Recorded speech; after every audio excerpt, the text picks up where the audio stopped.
Legacy overhead, that's what he called me. I was halfway through updating a compliance audit sheet when the video feed crackled to life, and there he was, Matt. 30 years old if we're being generous, probably the kind of guy who used Synergy in bed and thought Excel macros were cutting-edge sorcery. The CFO introduced him as the efficiency fixer, which is corporate code for hatchet man with a smile. Tanned, tooth bleached, or styled like he Googled alpha male fade. "Hi everyone," he said, giving the kind of smirk you see on guys who still do keg stands at weddings. "I'm here to streamline operations and eliminate process redundancies." His eyes landed on me through the screen like he was scanning for which antique chair to throw out first. I didn't flinch. Just clicked save as on the folder I kept with every licensing document, federal renewal timestamp, internal compliance chain tied to my name, labeled it church pancake recipes, and backed it up to a private drive. Dana Miller wasn't going out like a rookie. By lunchtime, I heard him in the break room joking with two junior analysts about phasing out boomer infrastructure. I'm 42, not a boomer. But in Matt's world, if you don't tick-tock your workflow, you're obsolete.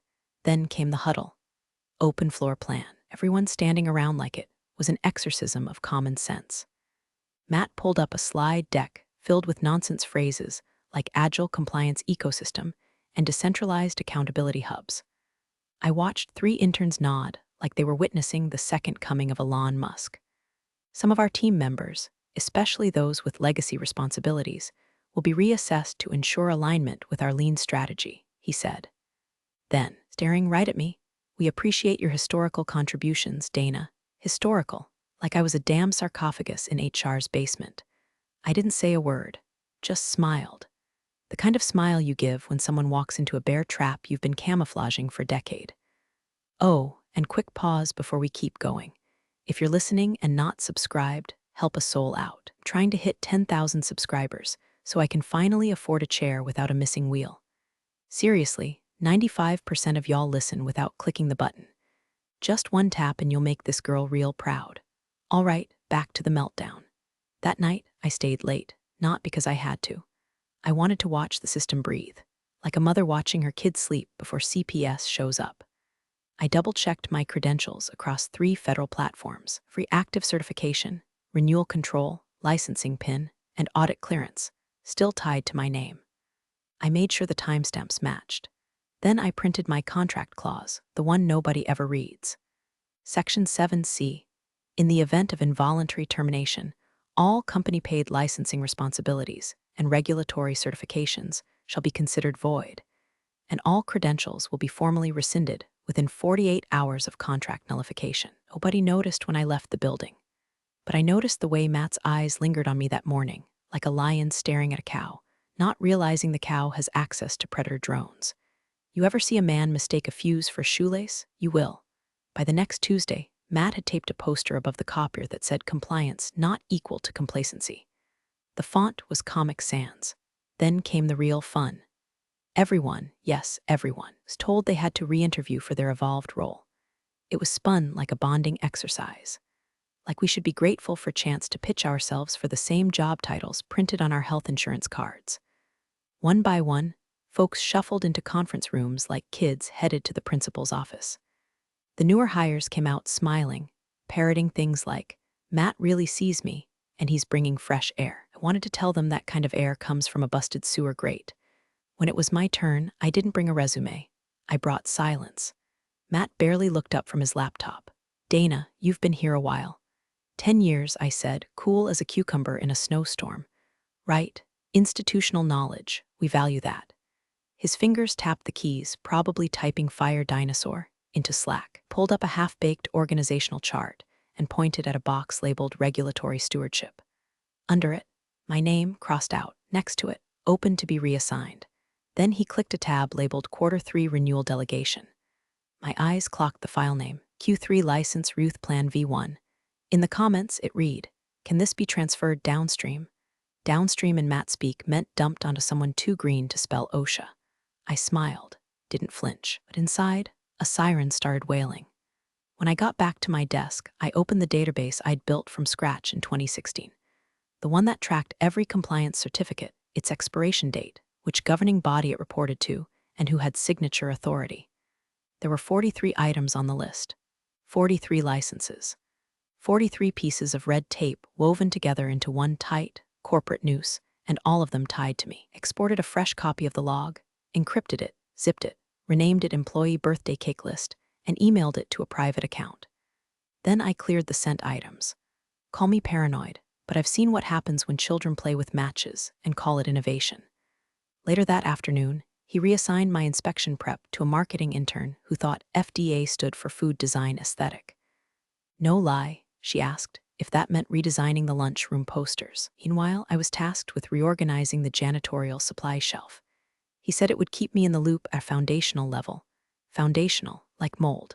I asked politely if I still had admin access to our licensing dashboard. Matt blinked like I'd just spoken Aramaic. Oh, I think we routed that to Chloe last week. You don't really need it anymore, right? Chloe had just learned what a PDF was. I didn't argue, just nodded, logged into a terminal down the hall, and revoked her access from the shadow admin panel I'd never told anyone about. If I was getting kicked off the ship, I wasn't leaving the map behind. I walked past Matt's glass-walled office later that day. He was laughing on a call, something about scrubbing out the old wood. He didn't notice me watching, but I noticed something. The fuse was shorter now, and the room smelled like smoke.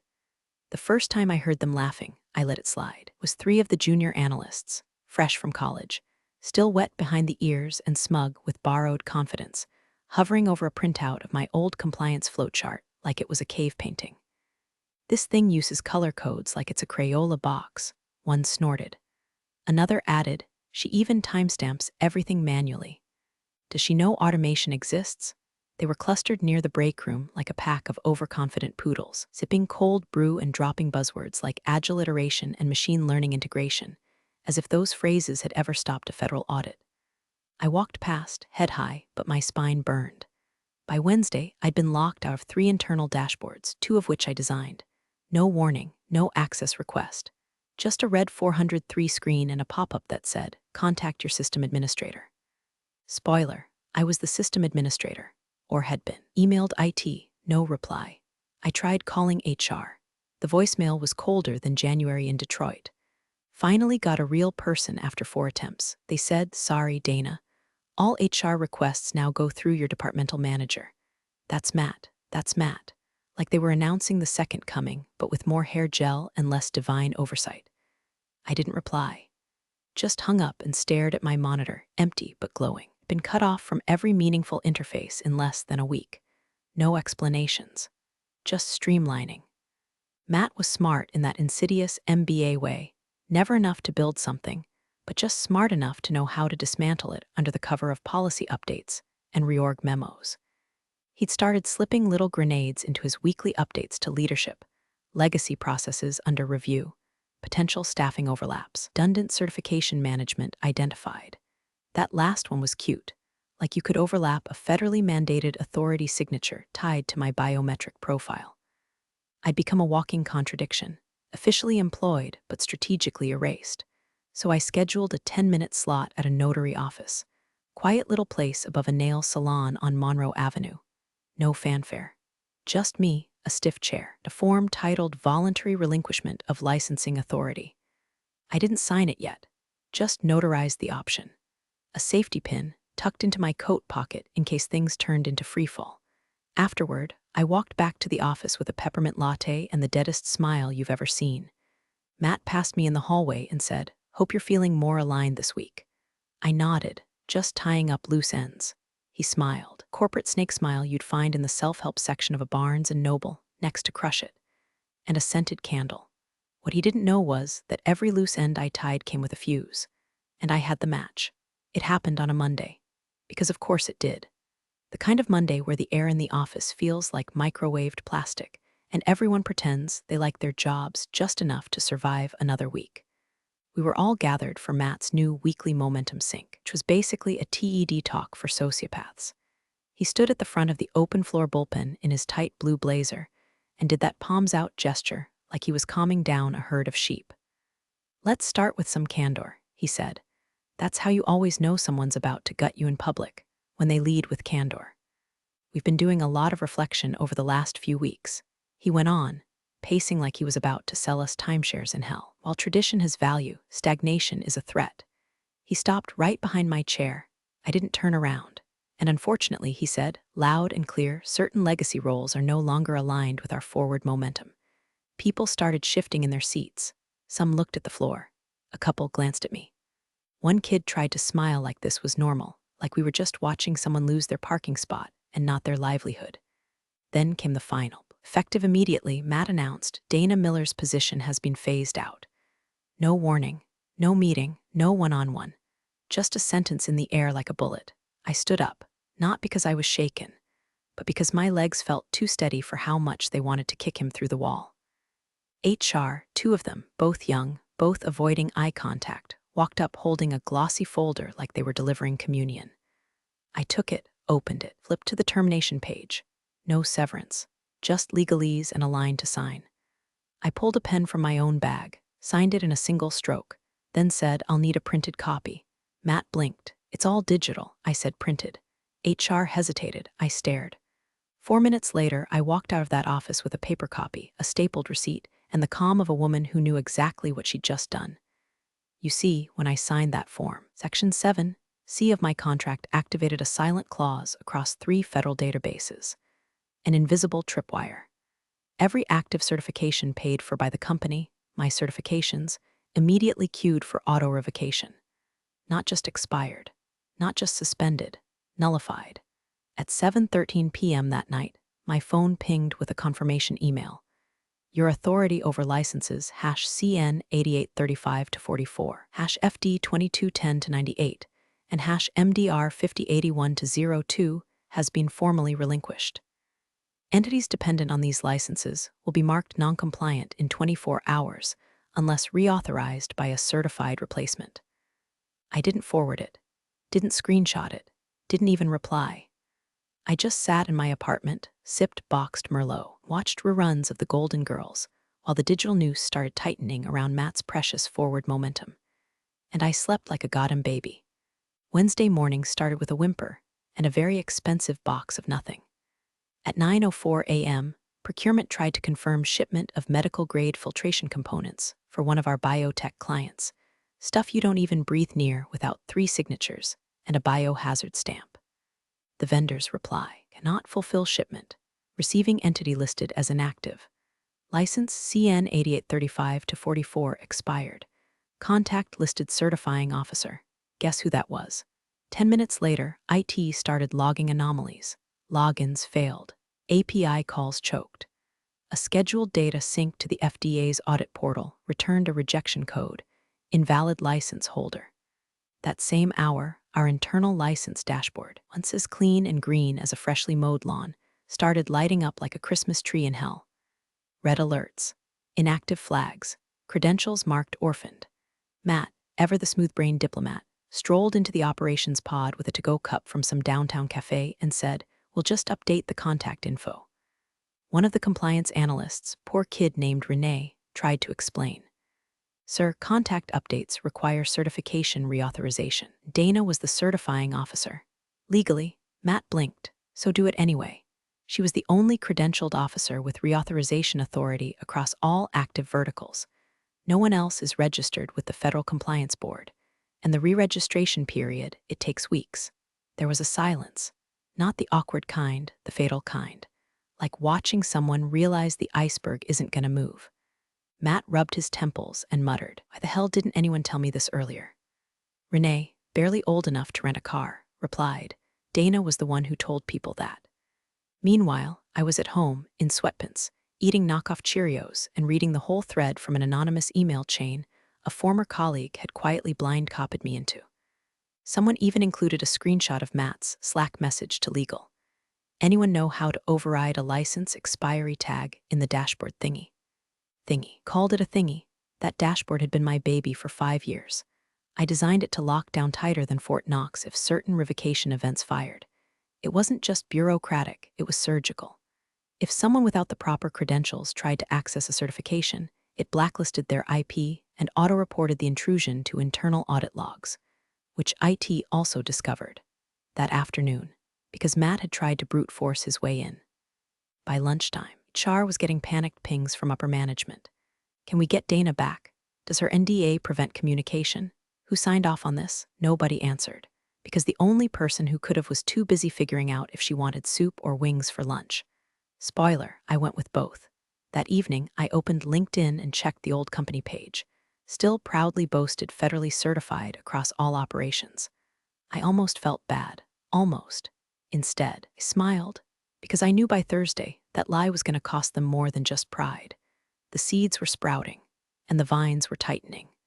Friday morning came with sirens no one could hear, just the soft ping of a calendar alert and the thud of panic dropping into Matt's soy latte-filled gut. FDA randomized site inspection 10 o'clock a.m. It was legit. Random, yes, but randomized within a window Dana had always planned for, quietly, annually. Color-coded spreadsheet, cross-referenced against vendor contract terms, renewal cycles, and the phases of the damn moon if needed. The auditors didn't play. They walked in with clipboards and the moral authority of IRS agents in Kevlar. By 9:22, the front desk called compliance. 3 inspectors here. They're asking for the license holder. Silence. Long, panicked silence, because there wasn't one. Matt, now visibly sweating through his navy banana Republic blazer, sprinted to the ops wing and barked at legal. Can we get Dana's credentials reinstated? A poor junior associate Googled license reinstatement process like it was a how-to guide for baking banana bread. Meanwhile, Matt tried logging into the Federal Credentialing Board's portal using Dana's old login. Access denied. He tried requesting a password reset. User not found. He called the regulatory board's help desk, transferred him 3 times, then calmly told him, Dana Miller voluntarily relinquished her license authority. Her ID has been removed from the registry. Reinstatement requires full recertification. Average timeline, 4-6 weeks. Matt stared at the speakerphone like it had just slapped his mother. He turned to HR. What clause did she use to revoke her credentials? They flipped through her termination file, confused. We just processed the standard exit paperwork. I don't know anything about credentials. Someone from audit chimed in, wait, didn't she have her own clause in her employment contract?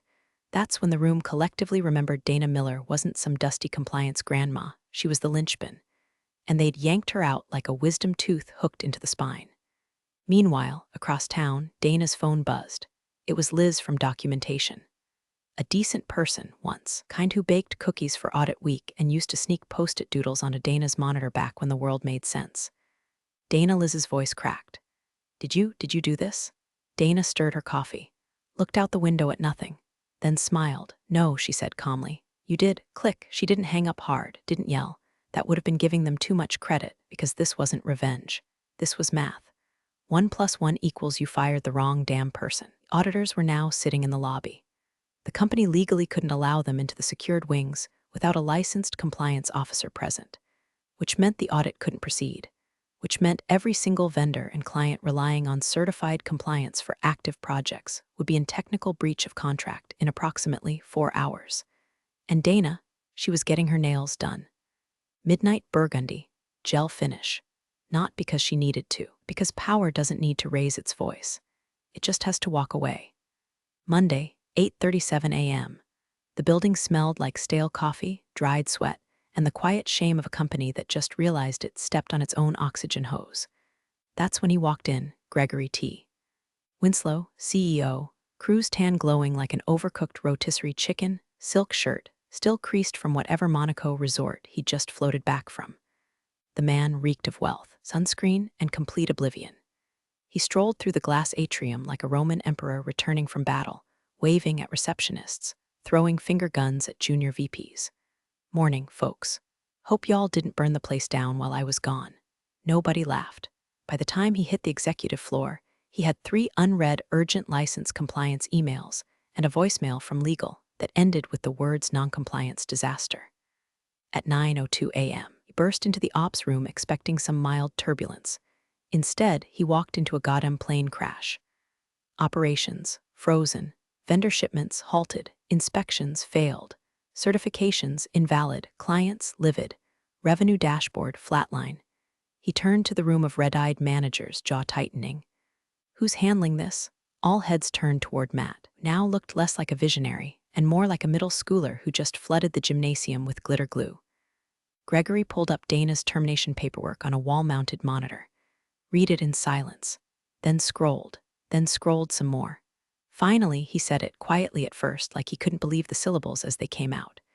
You fired the license holder? Matt opened his mouth, closed it. Gregory's voice didn't rise. It dropped. Fired the person with sole federal licensing authority across all departments. Matt stammered. Her responsibilities were deemed redundant. Gregory laughed, but not like a joke laugh, more like a "I just found out my kid sold our car for crypto" laugh. He pointed at the screen. Her name is on every regulatory document, every active license, every renewal path, every legal compliance chain this company depends on to exist. Flipped open a manila folder legal had rushed in with. Here's our top 5 suspended vendors. All contracts frozen due to expired certs. And here, he tossed a paper onto the table like a blackjack dealer, Dana Miller, listed on every single one. Gregory spun back to the room. And you let a kid who still writes in buzzword soup fire her? Matt tried one last Hail Mary. I thought we could reassign it. IT said we could just update contact info. It's a federal license, not a damn email alias. Gregory thundered. Silence. Then he grabbed his phone, looked up Dana's contact. Nothing. HR piped up. We tried reaching her. She's unresponsive. Gregory sighed, sat down, rubbed his temples like the sunburn had crawled behind his eyes. Then, get her back, Matt coughed. She might not want to come back. Gregory looked at him like he was a bug crawling across a Brioni loafer. Oh, she'll come back, he said. We'll pay. Ravel, name a wing after her if we have to. But deep down, even he knew. The woman they tossed like moldy leftovers now held the keys to their entire damn kingdom, and she wasn't standing at the gate anymore.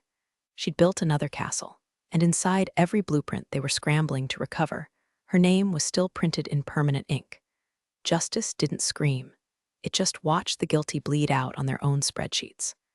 By noon, Ina's inbox had 6 messages flagged high priority from at Winslow Enterprises Com, and 1 voicemail from an assistant named Trevor, who sounded like he hadn't slept since Thursday and might be on the verge of selling a kidney for leverage.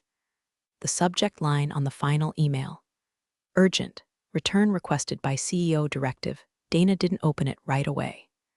She finished her late breakfast, 2 eggs over medium, sourdough toast. The smug silence of a woman whose enemies were now taking meetings under fluorescent lights, while she basked in the soft hum of a home espresso machine. Across the city, Gregory Winslow was pacing his executive suite like a lion forced into customer service. Matt. Oh, Matt was now Associate Project Liaison Level 2, which is corporate for sit down, shut up, and don't touch anything that requires a password. His standing desk was replaced with a creaky hand-me-down, his monitor downgraded to a 19-inch square. The only thing agile about Matt now was the speed with which he got thrown under the bus. Gregory had legal draft up a proposal to Dana within hours. Consulting role effective immediately. Term contract, 6 months minimum. Reduced salary, but generous bonuses promised based on results. And of course, a full gag order. No social media, no interviews, no comments to regulators. Total silence. The offer came wrapped in digital gold ribbon and a groveling note. Dana, we recognize the critical nature of your previous contributions. Please consider this opportunity to help us restore operational integrity. We are prepared to be flexible. Let's rebuild together. Greg Dana reread it twice. No mention of an apology.